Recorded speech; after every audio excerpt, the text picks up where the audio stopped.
नमस्कार बच्चों, स्वागत है आप सभी का।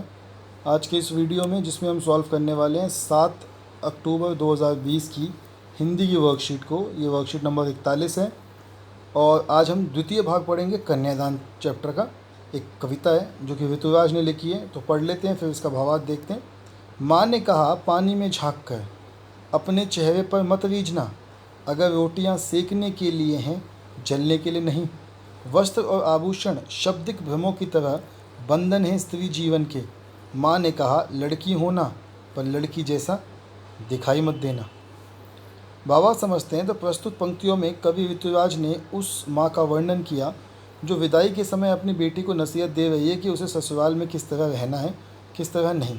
सबसे पहले माँ अपनी बेटी को बोलती है कि अपनी सुंदरता पर कभी मत इतराना, क्योंकि सांसारिक जीवन को सही तरीके से चलाने के लिए सुंदरता से ज़्यादा हमारे गुण काम आते हैं। फिर माँ अपनी बेटी को कहती है कि आग रोटियां पकाने के लिए होती है, ना कि जलने के लिए। अर्थात वह अपनी बेटी को यह कहना चाहती है कि अपनी जिम्मेदारियों को अवश्य निभाना, परंतु किसी का अत्याचार मत सहना।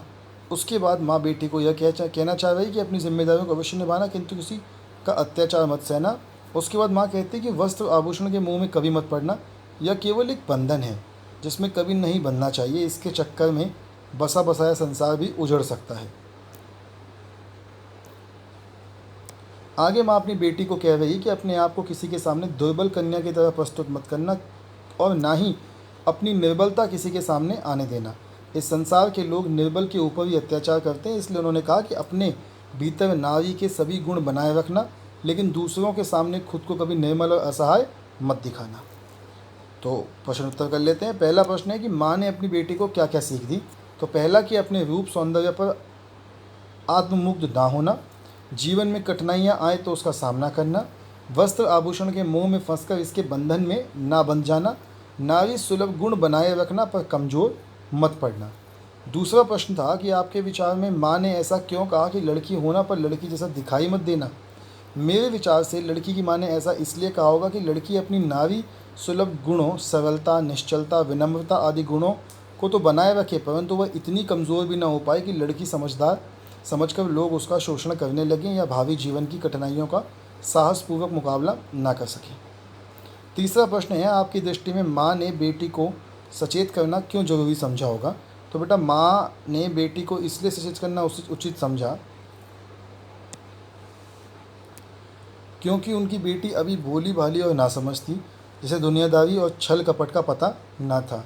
और आप में से बहुत सारे लोगों को लगता है कि फ़ोन की बैटरी हमेशा लो रहती है। लो, आज तो इसने नोटिफिकेशन भी दे दी कि आपकी बैटरी बहुत लो है, इसको चार्ज करो।